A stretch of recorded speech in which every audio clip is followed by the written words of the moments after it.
ପ୍ୟାରିସରେ ଖେଳ ଆରମ୍ଭ ପୂର୍ବରୁ ଅଲିମ୍ପିକ୍ସର ସଫଳ ଯୋଡ଼ିଙ୍କ ବିଷୟରେ ଆସନ୍ତୁ ଜାଣିବା ସର୍ଭିସେସ୍ ଖବର। ପ୍ୟାରିସରେ ଜୁଲାଇ 26ରୁ ଅଲିମ୍ପିକ୍ସ ଖେଳ ଆରମ୍ଭ ହେବ ଏବଂ ଦୁନିଆର ବିଭିନ୍ନ ଦେଶର ଖେଳାଳିମାନେ ଏହି କୁମ୍ଭ କ୍ରୀଡ଼ାରେ ଅଂଶଗ୍ରହଣ କରିବେ।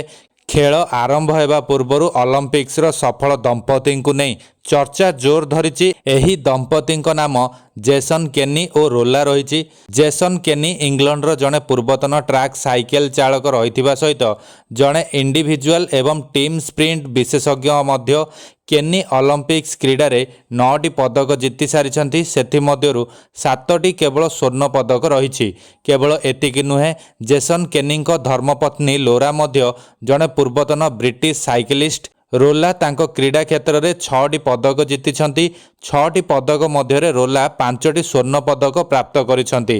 ଜେସନ୍ ଓ କେନି କିଛି ଦିନ ପ୍ରେମ ସମ୍ପର୍କରେ ରହିବା ପରେ 2016ରେ ହୋଇଥିବା ରିଓ ଅଲିମ୍ପିକ୍ସ ପରେ ଜିସନ୍ ଓ ଲୋରା ବିବାହ କରିଥିଲେ। 2012 ଅଲିମ୍ପିକ୍ସ ସମୟରେ ଭଲିବଲ ଖେଳରେ ଦୁହେଁ ଦୁହିଁଙ୍କୁ ଚୁମ୍ବନ କରିବାର ଦେଖିବାକୁ ମିଳିଥିଲା। ଏହି ଚୁମ୍ବନ ଫଟୋ ସେ ସମୟରେ ସୋସିଆଲ ମିଡ଼ିଆରେ ଖୁବ୍ ଭାଇରାଲ ହେବାରେ ଲାଗିଥିଲା।